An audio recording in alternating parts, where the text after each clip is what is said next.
Welcome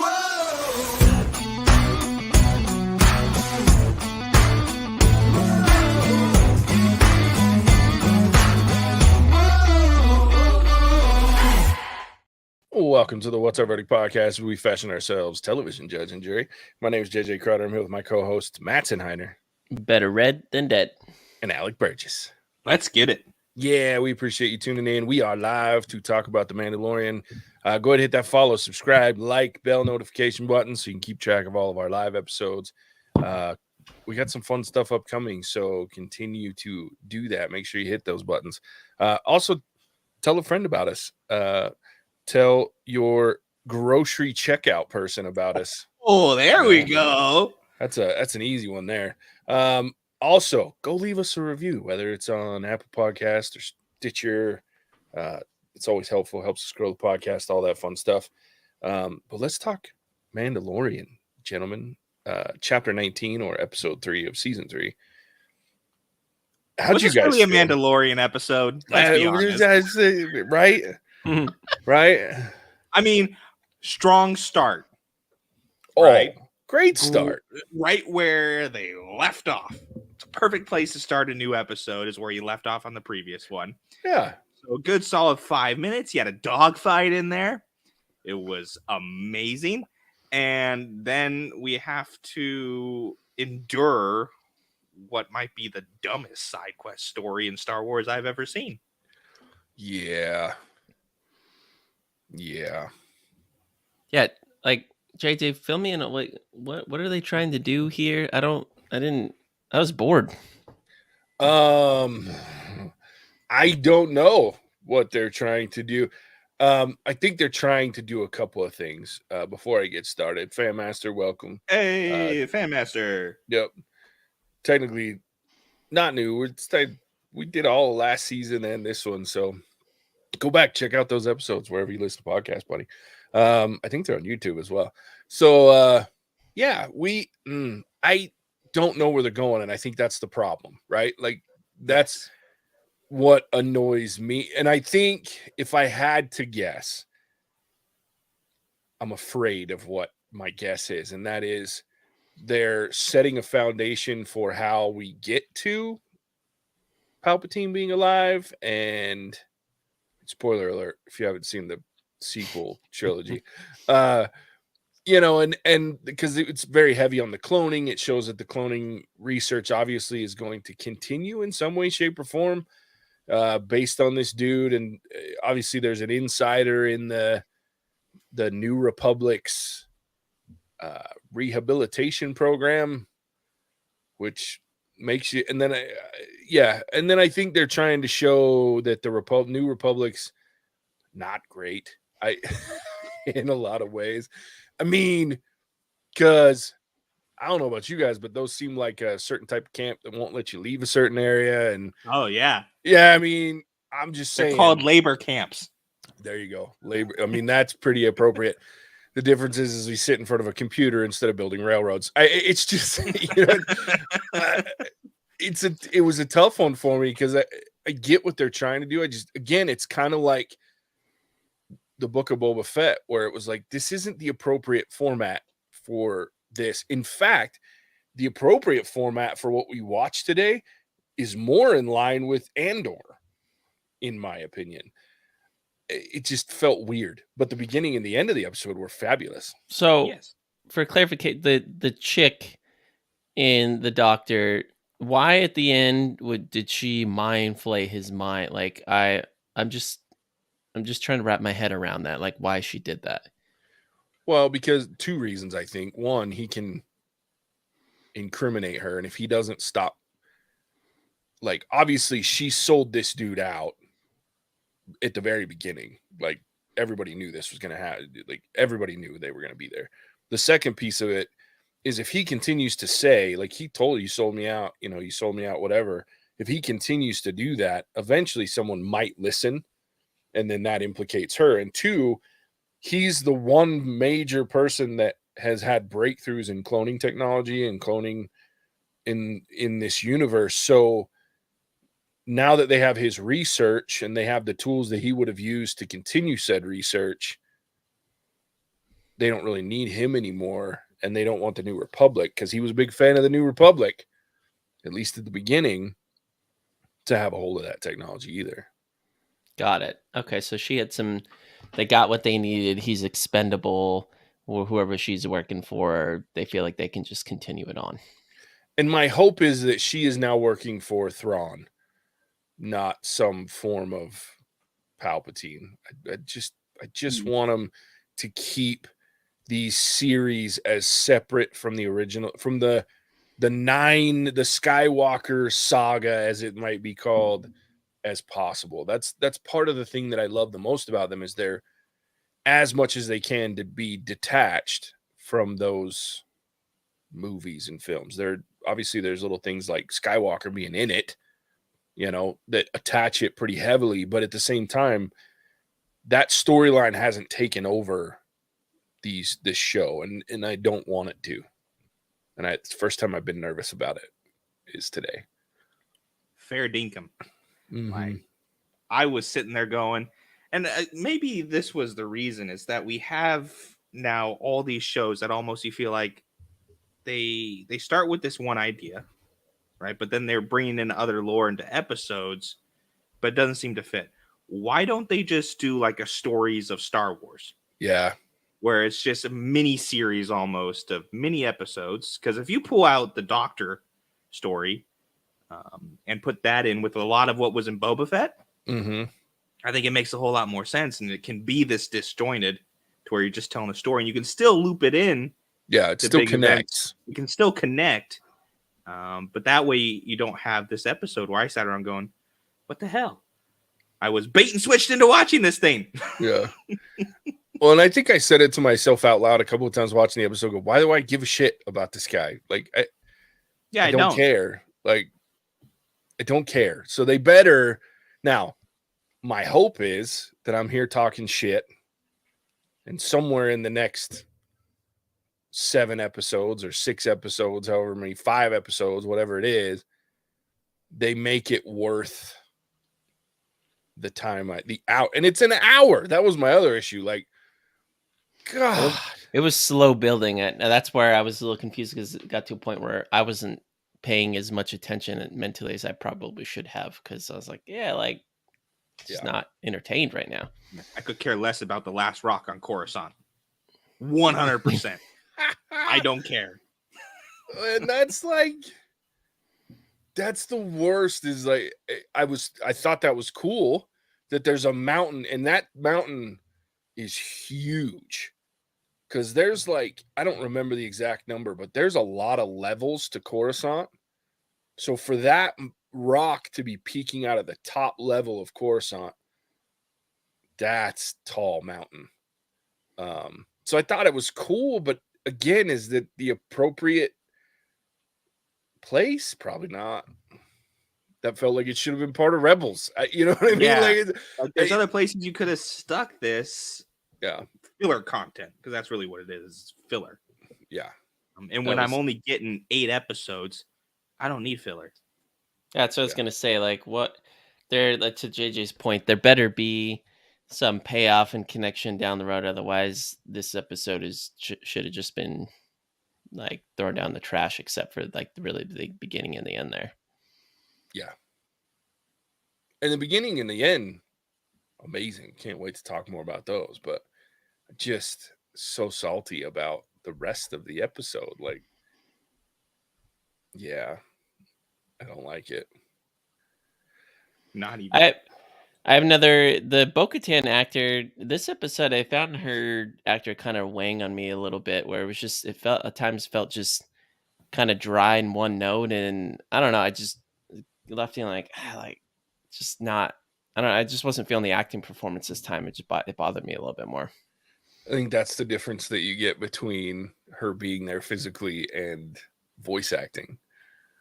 Because my guess is, with the helmet on, because we know that it's rare that Pedro Pascal is actually in the uniform. It's usually a stunt double, and then he does voiceover.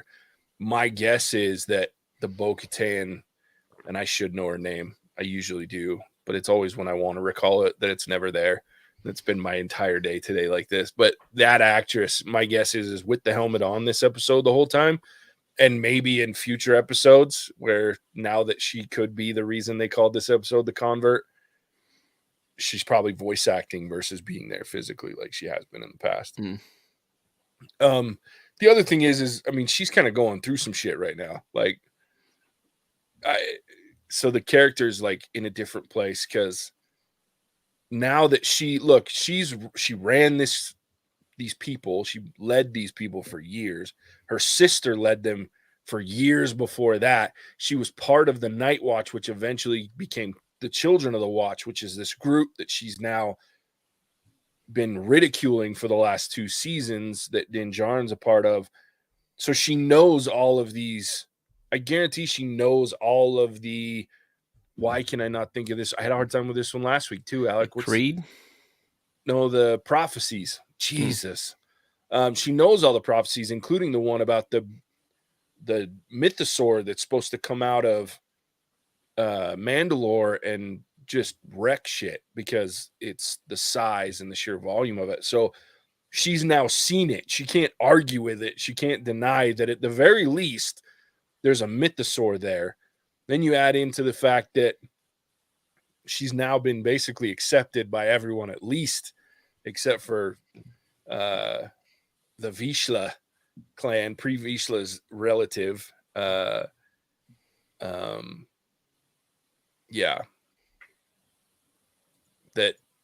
she's been accepted into this clan, and she's been craving that because she lost all her people when she lost the Darksaber last season, and now she's lost her home. So she's going through some shit. I thought that was a very interesting take on hers. And then the fact that you see that even though he's got a helmet on, like Big Vizsla, he's not very happy about her being there. Oh, so there's Either more one to of them that being guy.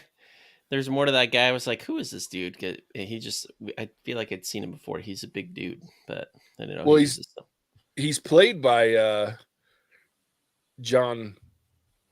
Oh my God. Jon Favreau. I'm going home. Like, wait, I'm already home. I'm going to bed. Yeah, by Jon Favreau. Like at least in the first season, Favreau was the one in the suit for his 1 or 2 appearances. I don't know now.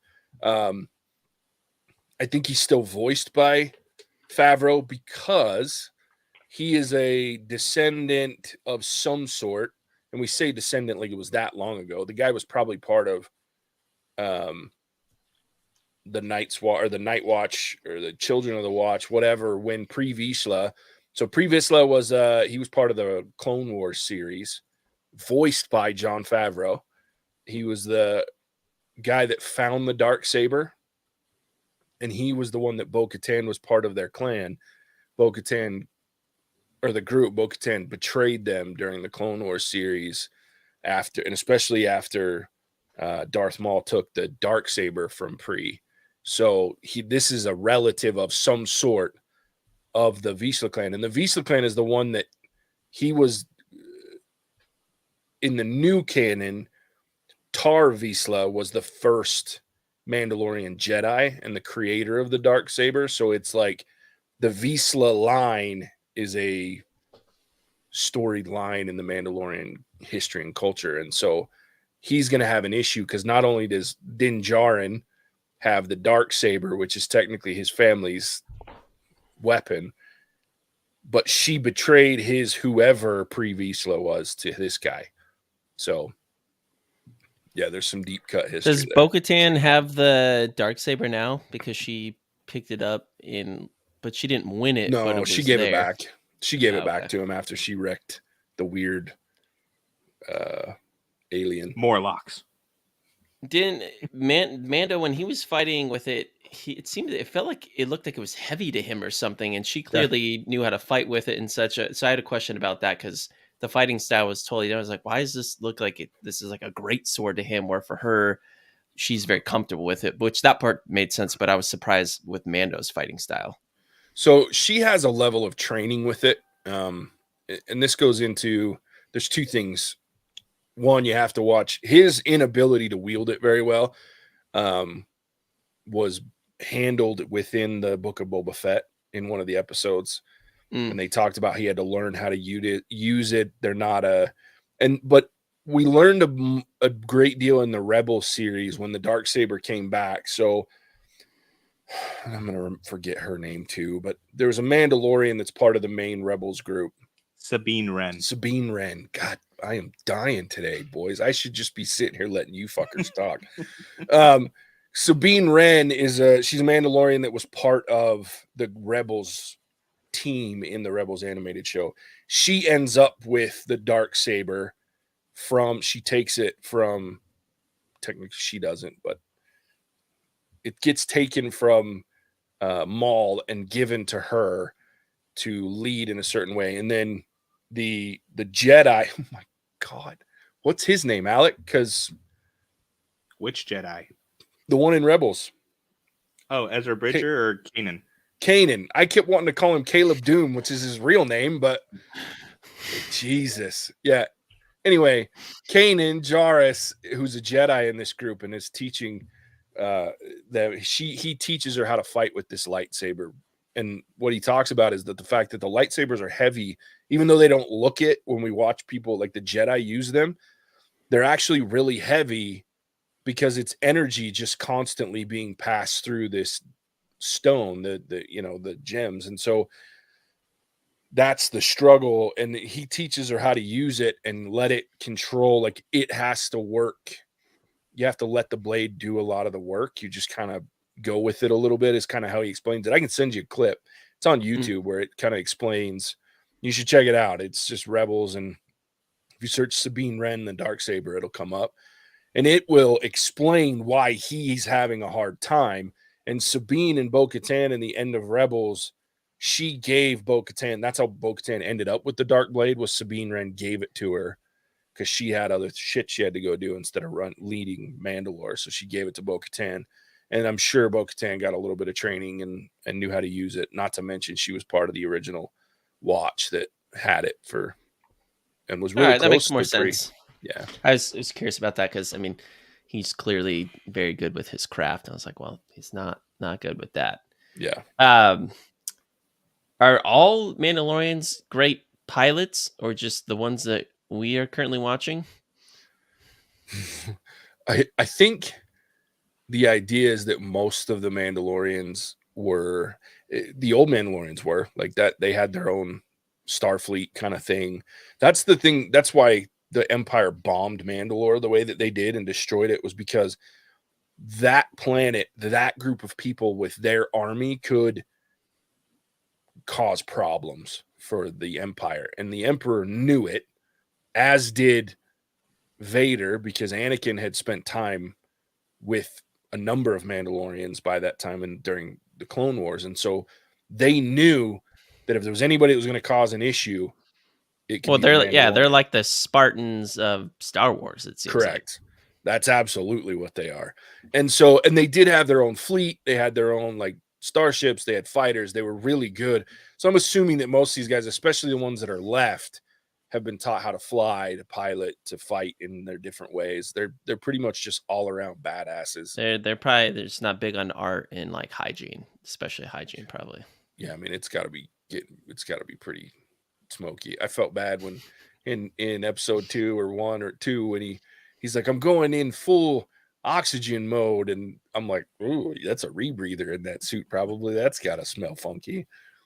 How long's it been since you taken that thing off? I was like, yeah, that made me laugh. I was like, ooh. Yeah. But yeah, I will tell you what, I enjoyed the dogfight at the beginning, and then the dogfight, it was dope. Dope. Really enjoyed it. And I mean, that was probably one of the biggest things I had an issue with, was after such a great dogfight, I was all geared up and ready to go. And then I get scientist Dr. motherfucking Presheen or whatever his name is. Yeah. Well, yeah, it was a weird transition. Like there was no warning connectivity to these two pieces of this episode. It was really jarring. You're like, yeah, dogfight. This is cool. Coruscant Gala. Fuck? Like yeah, it just made no sense to me whatsoever. And then it went back. I'm like, oh, thank you. Back to our regularly scheduled programming. Did we ever figure out where the fighters came from? No, that's a big, again, and the fact that they're interceptors, I really think it's going to be Thrawn. Yeah, I was gonna say because I've read enough. I mean, I've read Thrawn. I love the guy, super cool, and I know he was big on interceptors in his fleet. Yeah, he also explains the tactics. Correct. In fact, I think he has. JJ, tell me the connection because I know there's more in my brain that I should be able to say about that. He did something with the interceptor, but it's not coming to me. His designs were the original. That's yep. Interceptor. So he designed, and then he made his level of it. Like he had specific interceptors on his ship, at least in the new books, right? The newer Thrawn story, not the new canon, not the old legends, but the new canon. The interceptors were his thing, and then his version of them had fuck, I wanted to say warp capabilities. I was like, wrong show, fuckhead. It's so stupid. Yeah, they could go into hyperspace. Mhm. His that, and usually the TIE fighter size ship don't have the capability for hyperspace, but his could. So, but it was only a few of them, and one of them was the like template for the rest. And then of course they were turned into a more like the version that we saw Vader in A New Hope is what the TIE interceptors eventually ended up like, but the original versions were his. So the fact that it was all TIE interceptors very much makes me think Thrawn. And like Alex said, the fighting style, the tactics that were used in order to draw them away from her home, bomb her home, and then get her to chase so that then there's that's a very Thrawn style tactic. And then when you think about what happened on Coruscant, the embedding of this agent within the rehabilitation program, drawing him away, making him the villain in this story, that's also a very Thrawn style tactic. So it wouldn't surprise me if we're introduced at the very end of this season to Thrawn, which would then bleed us right into the Ahsoka show, which I think is next. That's what I was going to ask you. I was like, it seems like you're thinking Thrawn's going to kind of bookend this season, which again, I'm cool. Are we getting our own Thrawn TV show, or is he just going to be a part of Ahsoka? He's just confirmed right now as part of Ahsoka's show. Man. Which makes sense because we're going to need to we got to find out what happened to Ezra Bridger. Yeah. Because the last time we saw Thrawn, we saw Ezra Bridger. And I think Sabine Wren's confirmed for the Ahsoka show as well, because she was a big part of. She went with the whole thing at the end of Rebels was her and Ahsoka went to find Ezra. So it's interesting. Actually, very exciting. From the bit I watched of Rebels, I don't know, maybe I watched a whole season. I was like Ezra Bridger. I was like, oh wait, I know who that is. He's the kid. Yeah. That becomes the man. I don't know. Yeah, I'm excited for. I just hope we don't have weird. That was weird. It was a really weird episode. Really weird. Not to mention, I want to see a mythosaur out of the water. Damn it. That'll be season 4. Yeah, no shit. You think Mando has thought about getting a new cape? The cape's looking pretty tethered at this point. Yeah, I would hope so. I don't to me, I would be worried about the cape. Like, how does that shit not light on fire when his with his going? Like, yeah, very fair. In fact, it's like very impractical at that point. Yeah. Yeah. And man, did he sure wait a long time to turn that shit on when he bailed out of that ship. Hey, Charles. Dude, that he did. Smoothie King's back from Hawaii. Hey, Charles, and I thought I just got back from playing a little bit of soccer, and I was like, man, I need to get a smoothie on here, but didn't have enough time. Yeah, next time. We'll look forward to it. But, yeah, I think wrapping it all up, I mean, started strong, ended strong, the middle was weak. It just felt so off-brand because the Mandalorian, up until this point, all the episodes have really quite landed well for me. So, I don't know.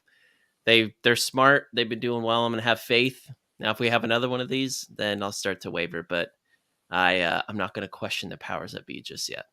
Yeah.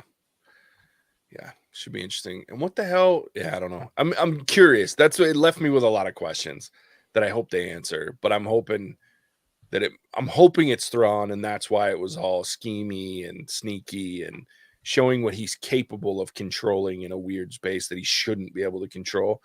And maybe that's what we're headed for, is through this and the this would be cool. Okay, I just had that thought. So what we see maybe leading into an appearance of Thrawn here. That's funny.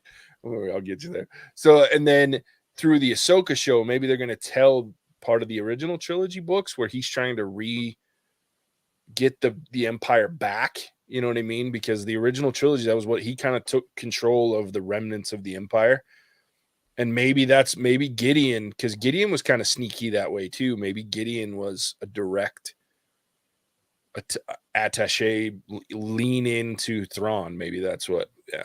Yeah, Charles, we all struggled. I fell asleep during the episode. The Mandalorian. Yeah, and you didn't miss anything in the middle, in our opinion. So weird. I do like biscuits. I do like that thought though, JJ, because I would explain what's her bucket, because she was from Gideon's ship. Yeah, Kane. Yeah, Kane. So that could be that connection as well, in a roundabout way. Not close enough that anybody would see it as a red flag, but close enough that she would know about Thrawn because she was in communications. Yep. I think that's where we're headed, if I had to guess. Let's hope so. And then it would pay off, right? Like if we find out that the whole time she's working for Thrawn, that pays off to me. Like, yeah. That would be exactly what would be needed to tie everything together. Yeah. My only fear is, like I said, somewhere along the line, they try to tie it to the sequel trilogy. And I'm like, please do not ruin Thrawn for me by tying them to the inept new First Order, because they were morons, and that is not Thrawn. So Thrawn is the coolest. Calculated. Yeah. All right. Alec, I think it's time, buddy. All right. Tell everybody they can find us. Happy to. Thank you for tuning in to Mandalorian Season 3, Episode 3. It's nice having Mattson back from his Hawaii trip. I'm in need of a good argument. Can't wait to record some more. We appreciate you tuning in, and if you made it this far, drop us a like or comment, as that is the best way to help us reach and corrupt new listeners. We will be back Monday, March 20th with a brand new movie, Scream 6 release. Woohoo! But if that is too much time without some What's Our Verdict in your life, you can find any of our episodes wherever podcasts can be found. I recommend the Free Guy episode from, I think, July of 2021. Good content, good listen, check it out. You can also find us losers on Patreon, where you can pay for the ability to torture us. Literally, no safe words over on Patreon. Special thanks to our current patron, Ginge Binge Appetite. Your Patreon request is going to be completed very, very soon. It should be amazing.